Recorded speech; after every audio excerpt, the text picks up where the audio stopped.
I think that universities, for a whole host of reasons, and this includes secular universities and private universities, and yes, Catholic universities too, I think that there has been a loss in regards to thinking about an education as part of a religious life. I'm not a scholar of higher education, so I don't want to speculate at all the causes. I suspect that the causes of this are legion. There's the drift towards making a college education all about getting a career at the end of thing. There is the evacuating of a unifying principle.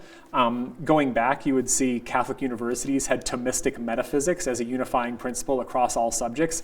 I'm not advocating for a return to Thomistic metaphysics in every single class that you take, but we don't have a we didn't have something that stepped in and took its place and said, here's how you can make connections across the curriculum. And I think there has been this loss in thinking about education as a religious activity leading us to God.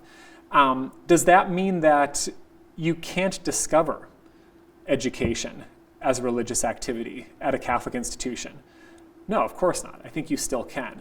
I think that the unifying work just now largely has to go on, maybe on a more personal level, in which you combine the things that you're doing in the classroom and the co-curricular activities that you're doing with the kind of unifying vision and with the kind of non-merely career-oriented kind of vision that large corners of university of life have given way to.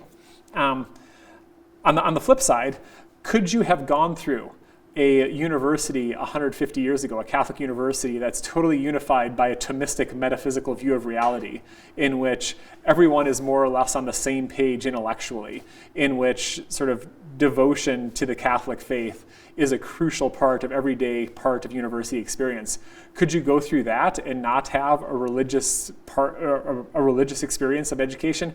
Absolutely. So I think the shift then has been that before there were more structures for the sort of vision of education as religious life that were built into university education, and those have maybe fallen by the wayside a bit. It's just the university just is not as integrated as it once was. So that means that we can't lean on those structures as much as maybe we could have before. And it's gone into the more personal aspect and the more putting more on the shoulders of individual people who are being educated and them doing some of that work.